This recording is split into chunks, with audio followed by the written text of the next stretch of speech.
Қадірменді көрермен, бұл видеода Төле би атамыздың келіні, оның даналығы туралы айтылады. Әңгімеде Төле би атамыз тұтқынға алынып, өз еліне, келініне жұмбақтап хабар беретіні, сол хабарды келіні ақыл-парасатымен шешімін тауып, атасын тұтқыннан құтқаратыны баяндалады. Ғибрат әлемі каналымызға тіркеліп алыңыз. Бұнда апта сайын ғибратты, ой салатын әңгімелер шығып тұрады. Сіздерге бұл әңгіме қызық болады деп сенемін. Ендеше бастайын. Балам, Данагүлім, өзімнің ұлым қандай болса, сондай болып жүре бер.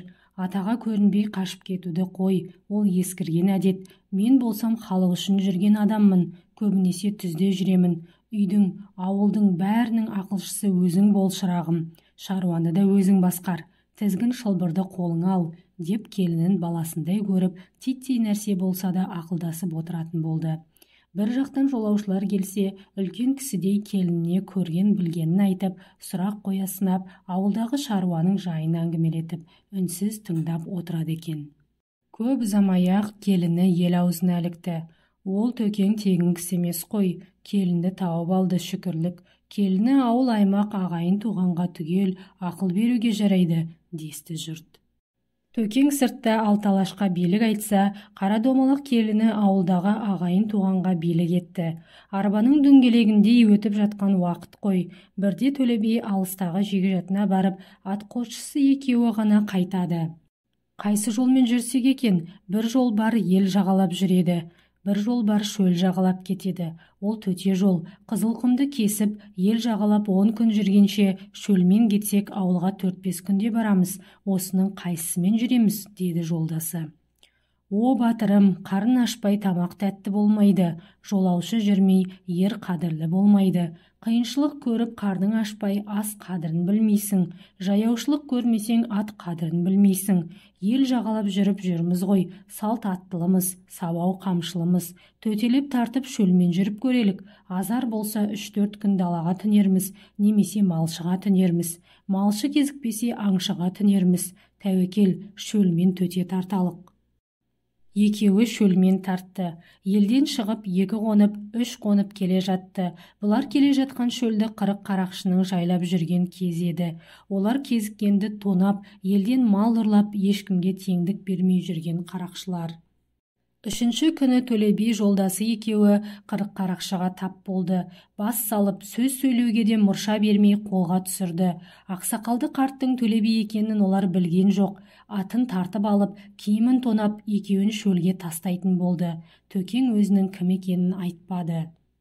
Әй батырлар, сендер бәріңде батырсыңдар. Сендерге мал керек пе, жан керек пе? Жан керек болса, бір шал мен мына бір жігітті өлтіріңдер, ат тонын алыңдар. Ал енді мал керек болатын болса, мен саған бір қора мал берейін, екеумізді босатыңдар. 40 қарақшының бастығы: бізге әрине мал керек. Біз осы шөлде не үшін жүрміз? Мал үшін жүрміз. Қара басың қалқиып, малды қайтып бересің, деді. Менің малым көп, мен бір бай адаммын. 100 түйем бар, 100 жылқым, қатын балашағам бар. Жасым 60-тан асты. Маған жанымнан мал артық па? Өлсем артымда қалмай ма? Ауылға барып мал әкеліп беремін дегенге сенбессіңдер. Оның ебін өзім айтайын. Ақылыңа сыйса тыңда.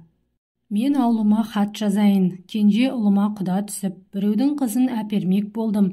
Соған 40 құнан, 20 буыршын, 8 ақбас атаным бар еді. Соны берсін. Оң босағамда көмген алтыным, сол босағамда күмісім бар еді. Өзімнен басқа адам білмеуші еді, деп Төле би қарақшының бастығына қарады.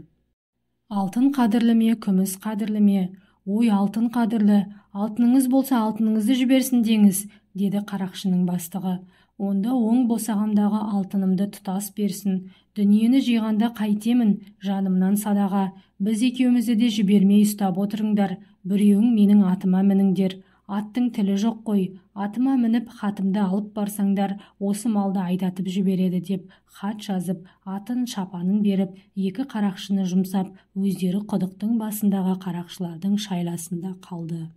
2 қарақшы Төле бидің ауылына келді. Тосқауыл деген кісі осы қағазды беріп жіберді. Кенже ұлына қыз айттырған екен, мына малды берсін дейді. Қағазды оқып ауыл абасы болып ақылдасты. Бұл қалай? Төкең өз қолымен жазыпты, және атын мінгізіп, шапанын кигізіп жіберіпті. Төкеңде мұндай мал жоғын кім білмейді? Бұл не? Деп таң қалысты жұрт. Біреуі оны айтты, біреуі мұны айтты. Құда болған шығар, осы малды тауып берер деп елге сенген болар, десті. Ойласып келіп мал жинамақ болып, жұртқа салық салмақ болды. Сонда Данагүл келіні: сіздер түсінбей отырсыздар, атам 40 қарақшының қолына тұтқын болып түскен екен. 40 құнан атан берсін дегені, 40 мықты жауынгер жігіт берсін дегені, 20 буыршын берсін дегені, 20 палуан берсін дегені, 8 ақбас атан берсін дегені, 8 ақсақал берсін дегені. Оң босағадағы алтыны мен едім, сол босағадағы күмісі баласы еді. Атам мені артық көруші еді, жұмбағымды шешер деп ойлаған екен. Алтынымды түгел берсін дегені, мені алып келсін дегені, деді ой толғап. Отырғандардың бәрі Данагүлдің даналығына таң қалысты. Жарайды, мал береміз, деп 2 қарақшыны 1-2 күн қонақ етті. 3-ші күні малды жинап, екеуінің көзіне көрсетіп жолға шықты.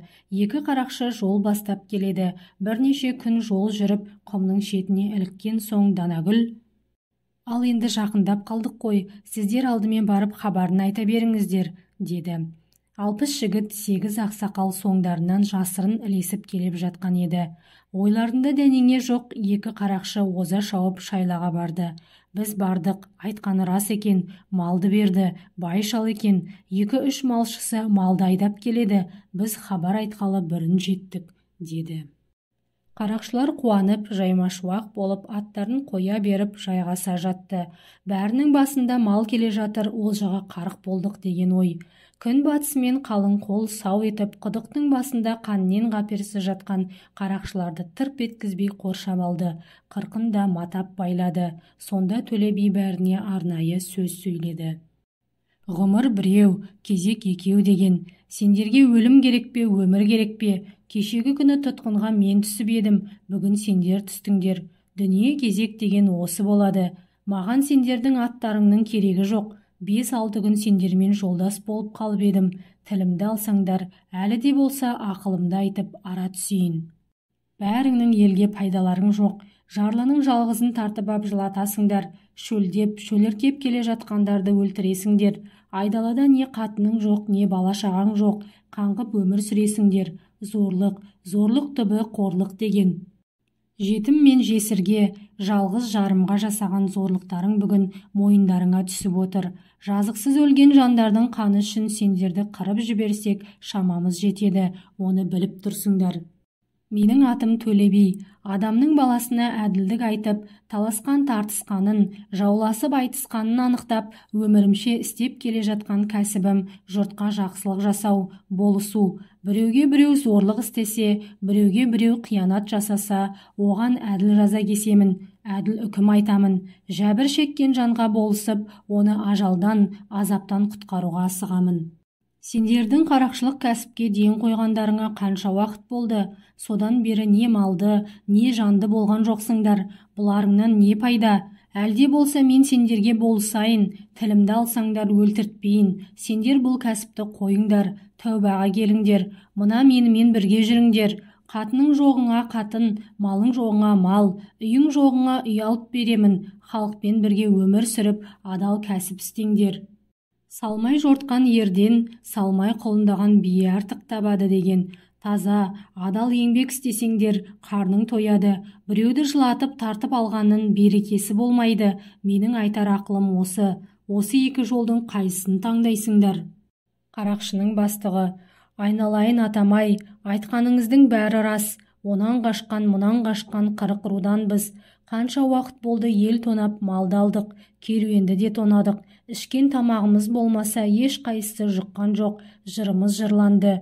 Төке, енді жырымызды айталық, деді.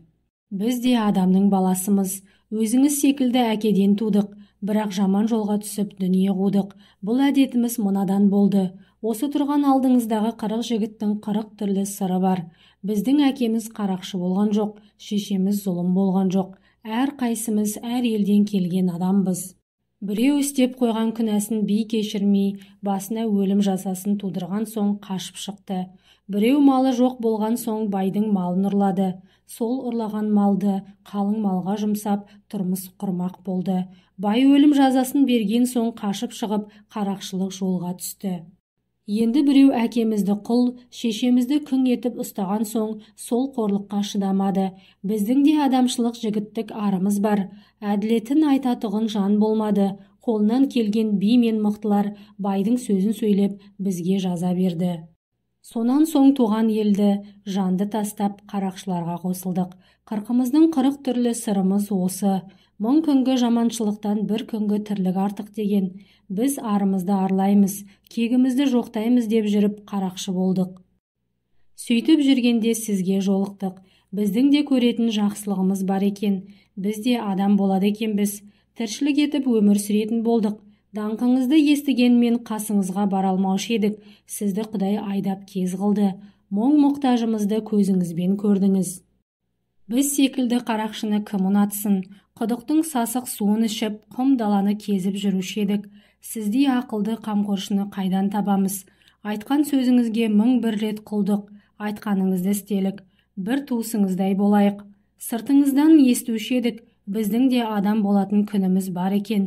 Көрген пенде шошушы еді, ешкімге жолай алмаушы едік. Біздің әкеміз де, бабамыз да сіз екенсіз. Айтқаныңызды істелік. Бастықтарының сөзін қоштап бәрі шу ете қалды. Төле би толқи сөйледі. Балаларым, мен құда жекжатыма барып қайтып келе жатыр едім. 10 күндік жолмен жүргенше 5 күндік шөлмен жүрейік деп сендерге кездестім. Халық үшін туған адам едім. Менің де сендерге шарапатым тиді. Мен бір жетім емес, 40 жетімді ажалдан құтқарып, адам қатарына қосып отырмын. Осы әділетшілігіме ризамын. Төле би 40-ды ауылына алып келді. Біреуі қой бақты, біреуі түйе бақты. Әркім қолдан келген ісін істеді. Бәріне әйел алып берді, ешкімге тигізген жоқ. 40-ы да өсіп өнді. Жұрт оларға 40 ағайынды деген ат қойды. Бастарына мал да бітті, жан да бітті.